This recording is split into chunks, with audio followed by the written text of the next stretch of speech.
नमस्कार। News front के show between the lines में आपका स्वागत है। आज हम फिर बात करेंगे कोरोना की और खासतौर पर कोरोना के असर की।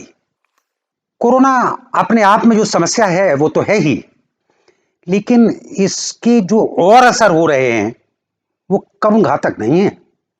आज हम बात करेंगे कि इस महामारी ने मनोवैज्ञानिक किस तरह की समस्याएं पैदा की। हाल ही में एक नोटिस डॉक्टरों ने ये किया कि कुछ मामले ऐसे बढ़ गए कि शारीरिक रूप से बिल्कुल सही जो व्यक्ति है उसको भी कुछ लक्षण, सांस फूलने के और जो दूसरी इस तरह की चीजें हैं वो आई, और आखिर में सारे पैरामीटर्स वो देखने के बाद डॉक्टर को कहना पड़ा कि भाई सब चीज ठीक है, आपका टेम्परेचर ठीक है, आपका ब्लड प्रेशर ठीक है, आपका ऑक्सीजन लेवल ठीक है, तो बस ये एंजाइटी है। तो ये शब्द जो एंजाइटी है, अलबत्ता हिंदी में इसके लिए हमारे पास बहुत एक ऐसा शब्द नहीं है जो कि जिससे कि ज्यादातर लोग परिचित हों। किताबों में मिलता है वो शब्द दुश्चिंता। दुश्चिंता जो चिंता का एक प्रकार है, उसके आगे विशेषण लगाकर हम दुश्चिंता कह रहे हैं उसको। लेकिन इस दुश्चिंता या एंजाइटी का असर अगर शरीर पर होने लगा हो और कुछ पता नहीं चलता कि ये किस स्तर का है, ये फैलाव कितना बड़ा है, तो यहां पर हमें थोड़ा सा एंजाइटी को लेकर, दुश्चिंतता को लेकर जिक्र करना पड़ेगा कुछ सर्वेक्षणों का। 2017 में एक सर्वेक्षण हुआ था अंतर्राष्ट्रीय स्तर पर। उसमें एक बात निकल कर आई कि पूरी दुनिया में 28 करोड़ लोग 2017 में एंजाइटी के शिकार पाए गए। ये 2017 की बात है, कोरोना से बहुत पहले की बात है। और उस सर्वेक्षण से यह भी निकल कर आया कि अलग अलग देशों को अगर हमने देखा तो ये पाया कि किसी देश में वो न्यूनतम 2.5% है, तो किसी देश में वो 7% तक पहुंचा, यानी 7% तक एंजाइटी के शिकार लोगों की संख्या पहुंची।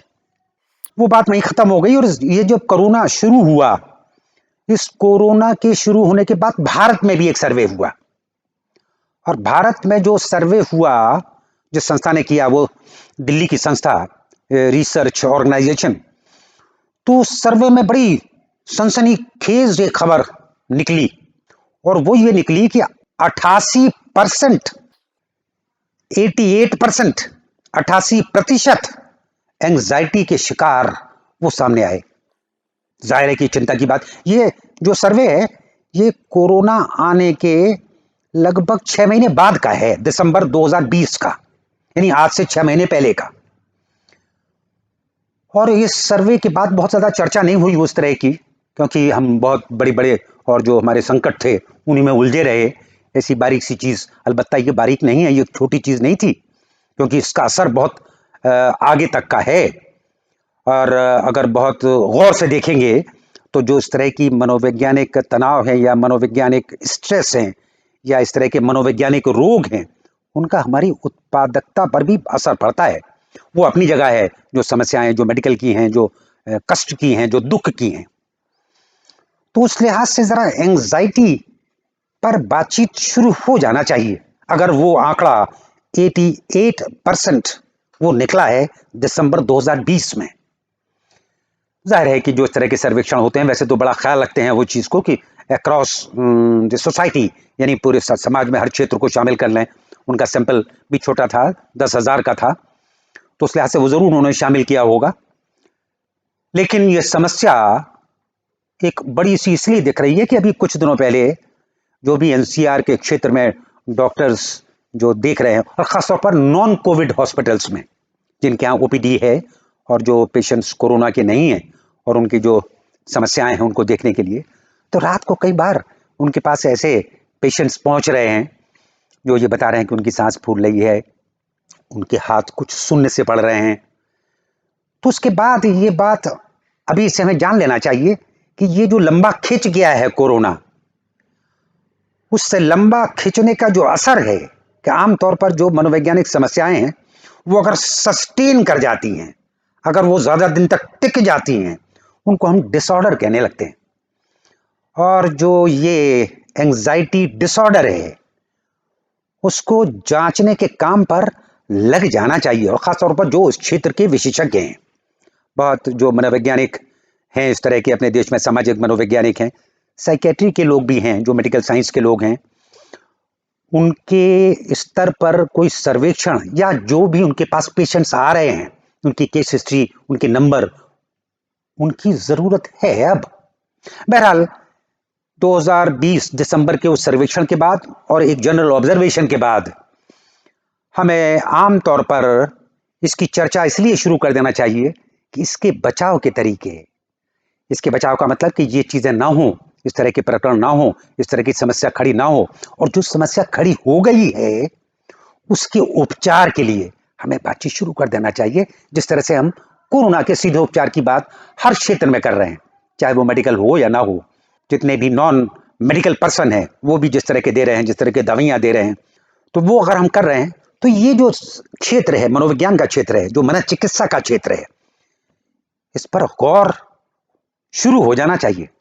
यहाँ पर एक अपराध शास्त्री होने के नाते और खासतौर पर एक अपराध शास्त्री होने के बाद अगर हम ये बात कहें कि असामान्य व्यवहार उनका क्षेत्र रहता है, उस नाते से अगर कुछ सुझाव यहाँ प्रस्तुत करना चाहें, अगर कुछ सुझाव रखना चाहें, आमतौर पर वो ऐसे सामान्य सुझाव हैं जो जिनको मानने में कोई हानि नहीं होती। बहुत सारे ऐसे सुझाव होते हैं जो कि स्वस्थ लोगों के लिए भी वैसे हैं, और जो अस्वस्थ हो गए हैं, जो बीमार हो गए हैं या जो रोगग्रस्त हो गए हैं, उनके लिए भी उतने ही सुरक्षित रहते हैं। बड़ी छोटी सी बात है कि मनोस्वास्थ्य के लिए, मेंटल हेल्थ के लिए मनोरंजन है, एकाग्रता है, जो ध्यान है, जो आमतौर पर हमारे पास खबरें आती हैं, जो हमारे पास तक सूचनाएं वैसी आती हैं जो कि बड़ी भयानक हैं, उनका जो असर पड़ता है उसके लिए कुछ सुझाव दिए जाते हैं। खासतौर पर अपने देश में अपने पारंपरिक जो भी हमारा ज्ञान है, धर्म के क्षेत्र कहें उसको, या दार्शनिक क्षेत्र कहें उसको, या स्वास्थ्य का क्षेत्र कहें, तो उसमें योग की बात आती है। पूरा जोर लगा हुआ है सिर्फ क्रिया योग पर, आसनों पर, कुछ इस तरह की एक्सरसाइज पर। भारत के पास अपना ध्यान योग भी है, चाहे वो पतंजलि का हो, विपश्यना हो बौद्धों का, या जैन लोगों का प्रेक्षा ध्यान हो। प्रेक्षा ध्यान में बहुत आसान से तरीके हैं, काय उत्सर की मुद्रा बनाकर वो किस तरह से हम अपने शरीर को, अपने मस्तिष्क को ट्रेन करते हैं, हम उसको सुझाव देते हैं, और उन विचारों से जो उलझाव वाले विचार हैं उनसे दूर रखने की अपने आप को वो प्रैक्टिस करते हैं। ये तो खैर वैसी चीजें हैं जो कि कुछ संगठनों में, कुछ धर्म संस्थाओं में वो होती भी रहती हैं। लेकिन इस तरह के सुझावों के अलावा जो सामान्य व्यवहार के सुझाव हैं, खासतौर पर खेल कूद और मनोरंजन, इसको हम ये मानते आए हैं कि आध्यात्मिक विकास के लिए या मनोवैज्ञानिक विकास के लिए, मनोवैज्ञानिक रोगों से बचाव के लिए, तनाव से बचाव के लिए ये एक उपाय सार्वकालिक और सार्वभौमिक हैं। इधर हम देखें तो जो मीडिया का पूरा फोकस, वो फोकस कुछ इस तरह की खबरों का है कि हम बार बार चर्चा करते हैं कि ये उपाय हो रहे हैं, कोरोना से बचाव के ये उपाय हो रहे हैं, कोरोना में हमने जिस तरह का अभी नया और एक काम कर लिया है, बार बार जिक्र आ रहा है इसका। खुद उधर से ही आ रहा है कि बड़ी चिंता की बात है, बहुत ज्यादा मौतें हो रही हैं, 3 लाख से ज्यादा मौतें हो गई हैं। ये सब सूचनाएं एक खास स्तर तक तो ठीक है, लेकिन इनका असर अगर एंजाइटी पैदा कर रहा हो, एंजाइटी डिसऑर्डर पैदा कर रहा हो, मनोरोग पैदा कर रहा हो, तो अगर वो जरूरी हैं खबरें, तो उनके साथ में कुछ उपाय भी हमें बताना चाहिए। जैसा कि हम जिक्र कर रहे थे कि जो खेलकूद है, खेलकूद के साथ समस्या ये है कि मैदान भी अब खाली हैं, रोका जा रहा है कि भाई अब सामूहिक रूप से क्रीड़ा और जो भी स्पोर्ट्स हैं उन पर पाबंदी सी है। तो जाहिर है कि हमें घर के अंदर होने वाले जो भी इंडोर गेम्स हैं, जो भी इस तरह के स्पोर्ट्स हो सकते हैं, उनकी तरफ ध्यान देना चाहिए। अपने बच्चों को हमें वो सुविधा देना होगी, और खासतौर पर एंजाइटी से बचाव के लिए हमें कुछ ना कुछ तो करना ही होगा। इधर मनोरंजन को देखें तो स्वस्थ मनोरंजन के लिए कुछ कमी सी पड़ रही है, क्योंकि हाथ में जो हमारे एक वो इंस्ट्रूमेंट है, वो जो मोबाइल है, जो पूरा सोशल मीडिया के हमें लगातार टच में रख रहा है, बच्चों को भी रख रहा है, उनसे भी चारों तरफ से यही सूचनाएं आ रही हैं, और जिस तरह के और इंटरेक्शंस हैं वो लगभग एक ही चीज पर हो रहे हैं, जो कि चिंता पैदा कर रहे हैं, जो दुश्चिंता पैदा कर रहे हैं। तो एक जिम्मेदारी जो भी संस्थाएं उनकी बनती है, और कुछ परिवार की भी बनती है। परिवार की जिम्मेदारी ये बनती है कि वो उन सूचनाओं को कुछ कर्टेल करें, कुछ कम करें। कम करने के लिए उनके हाथ में तो ज़्यादा नहीं है, लेकिन विकल्प दे सकते हैं वो। जो भी परिवार में होने वाली बातचीत है, म्यूज़िक है, म्यूज़िक इतना बड़ा क्षेत्र है म्यूज़िक का, और शायद ही कोई मनुष्य हो जो कि इसके आकर्षण से, इसके सम्मोहन से बचा रहता हो। अवसर है, अगर हम अवसर पैदा कर दें कि घर में क्या बज रहा है, घर में किस तरह का म्यूज़िक वो उठ रहा है, वो काफ़ी कुछ आपको एंग्जायटी से बचा सकता है। बातचीत भी है। अभी थोड़ा-सा भी ध्यान अगर हम लगाते हैं कि बातचीत किस तरह की हो। बेशक जो भी आर्थिक दबाव है, जो स्ट्रेस है, बेशक जो सामाजिक दबाव है, वो अपना असर कर रहा है, लेकिन इसके समाधान का भी उपाय हमें करना होगा। इसके बचाव के लिए, इसके उपचार के लिए हमें वो समाधान करना होगा। तो स्पोर्ट्स, फ़िल्म्स, ख़ास तौर पर जो भी फ़िल्म मीडिया है, ड्रामा, अभी जो पूरे विश्व में जो बड़ी एक लहर सी आई हुई है कि विश्व सिनेमा बड़ा सतर्क हो गया है। कुछ देशों में इस तरह के प्रोग्राम वो पूरी दुनिया में इतने चर्चित, और वो उस वजह से हुए कि बड़े रिलैक्सिंग हैं वो, बड़े म्यूजिकल हैं वो। बहुत ही उनको पॉजिटिविटी कहना तो बहुत ही छोटी सी बात होगी, लेकिन वो चिंता पैदा नहीं करते, वो आपको रिलैक्स करते हैं। तो अगर उनका ध्यान यहाँ गया तो अब हमारे भारत के पास कोई कम संसाधन नहीं है, टैलेंट कुछ कम नहीं है, सिर्फ उन्हें ध्यान दिलाने की जरूरत है कि वह रोचक, सुरुचिपूर्ण ऐसे कौन से प्रोग्राम बना सकते हैं जो रिलैक्सिंग हो। और फिर इनकी रेंज बहुत बड़ी है। जो भी सुरुचि के हमारे उद्यम हैं, गार्डनिंग है, कुकिंग है।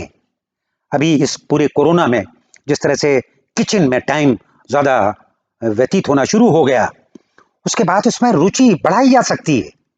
अगर हम एफर्ट करें तो जो यूथ है, जो भी किशोर हैं, जो भी युवक हैं, उनमें हम कुकिंग के लिए बहुत मतलब इस पर ये रुचि बढ़ाने के लिए हम प्रयास कर सकते हैं।